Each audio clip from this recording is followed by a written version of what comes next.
just one day after a patriotic education bill was tabled in China's legislature.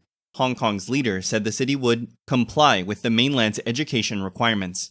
As reported by Hong Kong Free Press, in the routine press conference on June 27th, Chief Executive John Lee said that national education can facilitate the building of a mainstream value that sees loving China and Hong Kong as its core.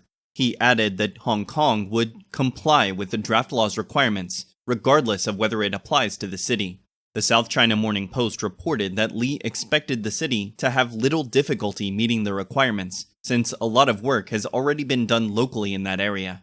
According to Lee, a lot of work here includes teaching about Chinese history and national security, encouraging youngsters to visit mainland cities, understand the nation's policies, and facilitate communication between residents of both sides.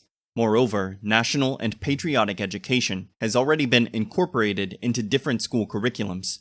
He said, "The efforts to meet the requirements will be easy. The full draft of the proposed law has yet to be made public.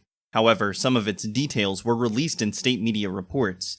According to Xinhua, the law includes provisions for patriotic education through practices such as raising the national flag, singing the national anthem, and reciting constitutional oaths.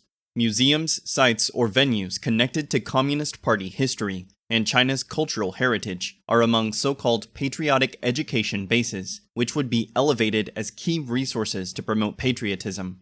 The proposed law is designed to establish the content, goals, guiding principles, and leadership mechanism for patriotic education, as well as the duties of the departments involved.